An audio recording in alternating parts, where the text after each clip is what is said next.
All right, Patty, thanks so much. So it wasn't until Tuesday night did that official list come out. We've been waiting for several days, kind of speculating who would be here for this primetime debate here live inside the queue. 10 candidates will be on stage, so it's going to be a crowded stage tonight. So the question is, what can we expect from each of the candidates? So Dr. Colin Swearingen, he's actually the assistant professor of political science at John Carroll University.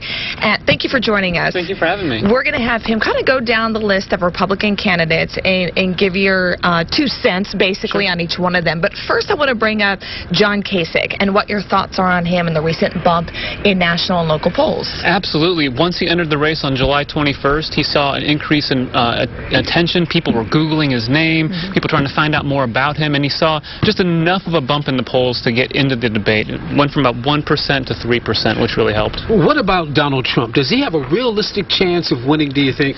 He just doesn't have a lot of party support, and that's a big part of getting the nomination. So I think his support will go down over time. Another big heavy hitter, a big name we've heard for many, many years, Jeb Bush. Yeah, about that. Great name, allowed him to raise over almost $120 million, so he's in it for the long haul. I think he's got a decent chance, especially with his record as governor of Florida. Sure. Talk about Ben Carson, the doctor. I mean, what are his odds?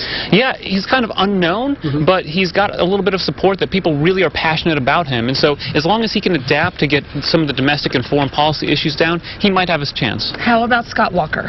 He's one of those names that a lot of people talk about. People on the Republican side love him because he faced the recall and won, and so he's got a chance to raise money. He's a good conservative for a lot of the Republican primary voters. He's got a really good chance, one of the primary candidates, yeah. Your take on Mike Huckabee? Well, he won Iowa in 2008. He really goes after the evangelical vote quite a bit, but with other candidates in the race, I think they might split the evangelical vote in Iowa. It'll be, I think, tough for him to really get traction. All right, Ted Cruz. He's the Tea Party favorite. Everyone loves him and his rhetoric, especially if you're against President Obama's policies. But again, he'll be splitting that evangelical vote with Mike Huckabee and some of the other candidates. And how about Marco Rubio? Marco Rubio's got a great story, that Cuban-American upbringing.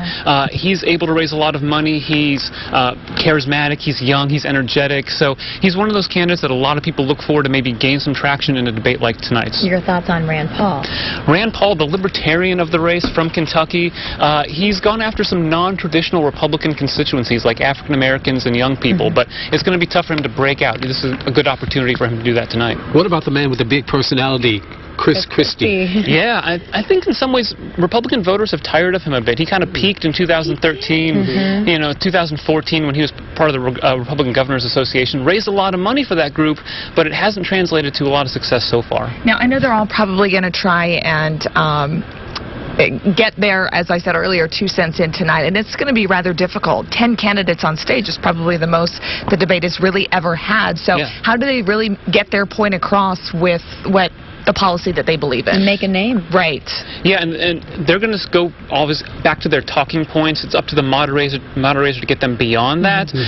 They're only going to have a certain amount of time on camera. They need to take advantage of that. They need to do whatever they can to stand out from the rest of the crowd. There's another debate at 5 o'clock. The 7 also reigns, if you will. Right. Does this mean they're out of it? Do they have a chance to move into the top tier, do you think? Certainly they have a chance. When you look at someone like Rick Santorum, who won the Iowa caucuses in 2012, Rick Perry, 15-year governor of Texas, he's able to raise a lot of money. They have a chance, but it's a very small one. Who do you think could come out the winner? My money would be on either Jeb Bush, Scott Walker, or Marco Rubio. Okay, well, we'll see what happens. Assistant Professor of Political Science at John Carroll University, Dr. Colin Swearingen. Thank you so much for being with us. Thank you for having me. We appreciate it. Thank you. We're live here at the Q as we prepare for tonight's big debate right here on Fox 8. A lot more Fox 8 News in the morning still ahead. Stay with us. Today's Pledge of Allegiance is brought to you by Belt.